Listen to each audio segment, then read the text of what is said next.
कहते हैं हमारी ही दुनिया में ना जाने कितनी दुनियाएं और बसती है, मगर इंसान सिर्फ उसे ही मानता है जिसे वो देख सकता है। काली अमावस की रात थी। चारों ओर सिवाय हवाएं और शोर के अलावा कुछ भी नहीं था। राजन को आज घर लौटने में देर हो गई थी। रात के सन्नाटे को वो अपनी साइकिल से चीरता हुआ चला जा रहा था। वो गांव की नदी तक पहुंचा ही था कि तभी उसे नदी के पास एक काला साया दिखाई दिया जो नदी के किनारे पानी को घूरे जा रहा था। इतनी रात को नदी के पास देखकर राजन के ना जाने क्यों रोंगटे खड़े हो गए। उसे ऐसा महसूस हुआ मानो उसके पैर साइकिल के पैडल पर जम गए हो। राजन कपकपाते हुए होठों से बोला, कौन है वहां पर? राजन ने इतना बोला ही था कि अचानक वो साया बिजली की रफ्तार से दौड़ता हुआ राजन के नजदीक आ गया। राजन की नजर जैसे ही उस साये पर पड़ी, उसके हलक से एक भयानक चीख निकल गई। इस घटना के 1 महीने बाद अर्जुन का सारा ध्यान ड्राइविंग पर था। उसकी पत्नी शिखा कार में ड्राइविंग सीट के बगल में बैठी हुई एक मैगजीन पढ़ रही थी। शिखा ने मैगजीन रखकर अर्जुन की ओर देखकर कहा, और कितनी दूर रह गया है तुम्हारा गांव अर्जुन? बस थोड़ी दूर रह गया है, आधे घंटे में हम पहुंच जाएंगे। तुम्हारे चेहरे पर इतनी टेंशन क्यों है? टेंशन क्यों नहीं होगी शिखा, मैंने अपनी माँ को बगैर बताए तुमसे लंदन में शादी जो कर ली। पता नहीं माँ तुम्हें देखकर कैसे रिएक्ट करेगी। डोंट वरी अर्जुन, मुझ पर भरोसा रखो। तुम्हारी माँ को मनाने की जिम्मेदारी मेरी है। आई होप शिखा ऐसा ही हो। यकीन मानो अगर ऐसा हुआ ना तो मेरे ऊपर से एक बहुत बड़ा बोझ उतर जाएगा। अब मुस्कुरा भी दो यार। अच्छा, तुम बता रहे थे कि गांव में तुम्हारी बहुत बड़ी हवेली बनी हुई है, कुछ बताओ ना अपनी हवेली के बारे में। अरे 15 मिनट में हम वैसे भी पहुंचने वाले हैं, तुम खुद देख लेना। कुछ ही देर में अर्जुन अपने गांव वीरपुर अपनी हवेली में खड़ा हुआ था। अर्जुन की मां अर्चना देवी अर्जुन के स्वागत के लिए हवेली के बाहर खड़ी हुई थी। अर्जुन ने दौड़कर अपनी मां के पैर छुए और डरते हुए बोला, ये शिखा है माँ, मेरी पत्नी। हम दोनों ने लंदन में शादी कर ली। अर्जुन की बात सुनकर अर्चना देवी मुस्कुराकर बोली, कोई बात नहीं बेटा, एक ना एक दिन तो तुझे शादी करनी ही थी। इतना बोलकर अर्चना ने अपनी बहू को गले लगा लिया और वो अंदर आने का इशारा करती हुई वहां से चली गई। अर्जुन को अपनी माँ का ये बिहेवियर देखकर बहुत ज्यादा हैरत हुई। उसे उसकी माँ इस बार बहुत बदली हुई सी लगी। अर्जुन पूरे 10 साल बाद लंदन से आया था। अर्जुन उन्हीं ख्यालों में खोया हुआ था कि उसके कानों में उसकी पत्नी शिखा की आवाज टकराई। अब क्या बाहर ही खड़े रहने का इरादा है क्या? अंदर नहीं चलोगे? कौन से ख्यालों में गुम हो गए? मुझे लगा था माँ को मेरी शादी के बारे में जानकर बुरा लगेगा, मगर माँ को तो जैसे कोई फर्क ही नहीं पड़ा। अजीब आदमी हो, ये तो अच्छी बात है। मुझे मेहनत करने की जरूरत ही नहीं पड़ी। चलो अब अंदर भी चलो। अर्जुन और शिखा अंदर की ओर चले गए। अर्जुन ने देखा कि उसकी हवेली में सन्नाटा पसरा हुआ था। उसे याद था कि उसकी हवेली में बहुत सारे नौकर चाकर हुआ करते थे। डाइनिंग टेबल पर डिनर के दौरान अर्जुन अपनी माँ से जो बोला वो सुन उसकी पत्नी शिखा और रहस्यमय अंदाज में मुस्कुराकर लगातार देखे जा रही थी। माँ, हवेली के सारे नौकर कहाँ गए? मैंने सबको छुट्टी दे दी बेटा। लेकिन क्यों माँ, तुम्हें तो काम करने में बहुत ज्यादा तकलीफ होती होगी। नहीं बेटा, मुझे कोई तकलीफ नहीं होती। कुछ वक्त से मुझे सुकून और सन्नाटा अच्छा लगता है। अर्जुन इससे पहले अपनी माँ से कुछ कहता कि उसकी माँ ने उसे बोलने से रोक दिया। अर्जुन चुपचाप खाना खाने लगा। खाने के बाद अर्जुन और शिखा बेडरूम में चले गए। अर्जुन बेड पर सोच में लेटा हुआ था कि अचानक शिखा अर्जुन से लिपट गई और वासना का तूफान अपने चरम पर पहुंच गया था। अचानक शिखा को दरवाजे पर 2 लाल लाल आंखें दिखाई दिए। उसे ऐसा लगा जैसे कि कोई उसे देख रहा हो। शिखा ने तुरंत बेड से उठकर अपने कपड़े पहन लिए। क्या हुआ शिखा? अर्जुन, मुझे ऐसा लगा जैसे कोई हम दोनों को देख रहा हो। पागल हो गई हो क्या? हवेली में सन्नाटा पसरा हुआ है, एक भी नौकर चाकर नहीं है। तुम्हें वहम हुआ होगा। तुमने तो सारा मूड खराब कर दिया शिखा, अब सो जाओ। उस रात अर्जुन तो गहरी नींद में सो गया, मगर शिखा की आंखों से नींद कोसों दूर थी।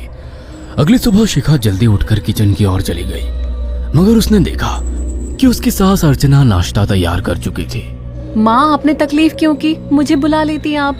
शिखा की बात सुनकर उसकी सास अजीब से अंदाज में शिखा की ओर देखने लगी। उनके देखने के अंदाज में पता नहीं ऐसा क्या था कि शिखा को अपने रोंगटे खड़े होते हुए महसूस हुए।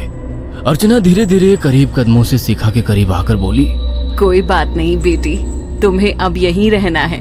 तुम सिर्फ मेरे बेटे के साथ प्यार से रहो और जल्दी से मुझे एक पोता दे दो। काम की चिंता मत करो, वो सब मैं कर लूंगी। कुछ ही दिनों के बाद अर्चना गर्भवती हो गई। उसे हवेली में रहते हुए 6 महीने से ज्यादा वक्त हो चुका था और इन 6 महीनों में उसने नोट किया कि जब से वो गर्भवती हुई है, उसकी सास अचानक से आकर उसके पेट पर हाथ फेरने लगती और अजीब से अंदाज में उसके पेट को घोरने लगती। शिखा ने तंग आकर अर्जुन से कहा, अर्जुन, मुझे तुम्हारी माँ का बिहेवियर बड़ा अजीब लगता है। तुम्हारी माँ जब देखो मेरे पेट पर आकर हाथ फेरती रहती है। अरे माँ को अपने पोते के आने का बेसब्री से इंतजार है शिखा, इसमें अजीब लगने वाली क्या बात है? मैं तुम्हें कैसे समझाऊं? मैंने माँ की आंखों में एक अजीब सी चमक देखी है। कैसी चमक? शिखा के मुंह से अचानक से एक अल्फाज निकल गया, जैसे किसी डायन की आंखों में होती है। शिखा की बात सुनकर अर्जुन का गुस्सा 7वें आसमान पर पहुंच गया। वो गुस्से से चीखते हुए बोला, खबरदार शिखा, आगे एक शब्द मेरी माँ के खिलाफ मत निकालना, नहीं तो मुझसे बुरा कोई नहीं होगा। तुम्हें शर्म आनी चाहिए शिखा। जब से तुम यहाँ पर आई हो तब से मेरी माँ तुम्हारी कितनी चिंता करती है। वह तुम्हें समय से खुद नाश्ता बनाकर देती है, खाना देती है, यहाँ तक कि हवेली की साफ सफाई भी वो अकेली करती है। क्या बोलूं अब तुमसे, शर्म आती है मुझे तुम्हें अपनी पत्नी कहते हुए। इतना कहकर अर्जुन गुस्से से कमरे से निकल गया।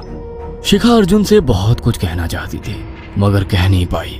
उसने महसूस किया था कि चाहे कितनी भी तेज आंधी और तूफान आए, मगर हवेली के अंदर धूल की एक परत तक नहीं जमती थी और दिन ब दिन अर्चना के चेहरे की झुर्रियां कम होती जा रही थी। ऐसा लगता था मानो वो जवान हो रही हो। शिखा के अब 9 महीने कंप्लीट हो चुके थे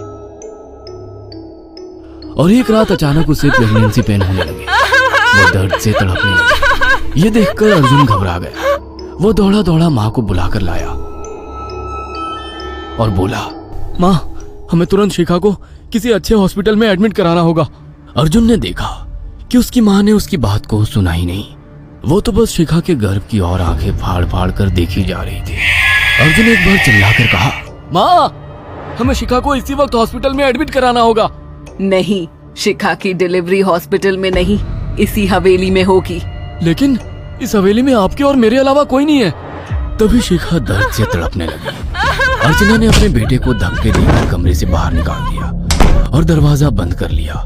अर्जुन हक्का बक्का रह गया। अर्जुन दौड़ता हुआ गांव की ओर गया। उसने देखा कि गांव में एक पेड़ के नीचे गांव के सभी बुजुर्ग इकट्ठे थे। उनके हाथों में जलती हुई मशालें थीं। अर्जुन उनके पास पहुंच गया और बोला, मेरी मदद कीजिए, मेरी बीवी को प्रेगनेंसी दर्द हो रहे हैं। आप प्लीज किसी दाई को बुला लीजिए, जितना पैसा चाहिए देने को मैं तैयार हूँ। तभी उसके कानों में गांव के सरपंच की आवाज टकराई, बेवकूफ लड़के, तू अपनी बीवी को एक डायन के यहाँ पर मरने के लिए छोड़ आया। क्या कहना चाहते हैं आप? आप जानते हैं आप क्या कह रहे हैं? वही जो तू सुन रहा है। तेरी माँ एक डायन है। इन गांव वालों के हाथों में जो मशाले देख रहा है ना, हम तेरी ही हवेली में आग लगाने जा रहे थे। तेरी माँ ने इस गांव में ना जाने कितने नौजवानों को मार कर खाया है। तेरी माँ एक डायन है। लगता है आपका दिमाग खराब हो गया है। आप जानते भी हैं मैं कौन हूँ? हाँ, मैं जानता हूँ। तू ठाकुर धीरेन्द्र प्रताप का बेटा है। तेरे पिता को शक हो गया था कि तेरी माँ एक डायन है, इसीलिए उन्होंने तुझे हमेशा उससे दूर रखा। पहले तेरी माँ ने तेरे पिता को मारा और धीरे धीरे करके वह हवेली के सारे नौकरों को मार कर खा गई और फिर गांव वालों को भी मारने लगी। और अब तो तेरे होने वाले बच्चे को खाएगी, क्योंकि डायन को नवजात शिशु का मांस खाना बहुत पसंद होता है। अगर मेरी बात पर यकीन नहीं है तो चलकर मेरे साथ तो खुद अपनी आंखों से देख ले।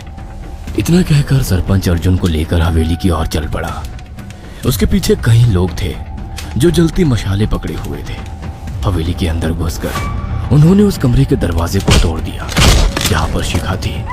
कमरे का मंजर देखकर अर्जुन के रोंगटे खड़े हो गए। उसने देखा कि उसकी माँ एक बेहद भयानक रूप में उसके बच्चे का मांस खा रही थी और उसकी पत्नी शिखा फर्श पर मरी हुई पड़ी थी और पूरा फर्श खून से लाल था। अर्जुन को अपनी आंखों पर यकीन नहीं आ रहा था कि तभी उसकी माँ उसके ऊपर झपटी। सरपंच ने चीखकर कहा, अरे इस डायन को आग लगा दो, जिंदा जला दो इसे और साथ ही इस हवेली को भी। सभी लोगों ने जलती हुई मशालें डायन के ऊपर फेंक दी। देखते ही देखते डायन दर्द से चीखने और चिल्लाने लगी और कुछ ही देर में वो जलकर राख हो गई। हवेली में आग लगते ही सभी लोग अर्जुन को खींचकर बाहर ले आए। अगले दिन अर्जुन अपनी पत्नी की यादें साथ लेकर आंखों में आंसू लिए दोबारा लंदन वापस चला गया। अगर आपको हमारी ये कहानी पसंद आई हो तो इसे लाइक और शेयर करना ना भूलें। साथ ही ऐसी और नई कहानियों के अपडेट्स पाने के लिए हमारे चैनल अक्षु टीवी को जरूर सब्सक्राइब करें।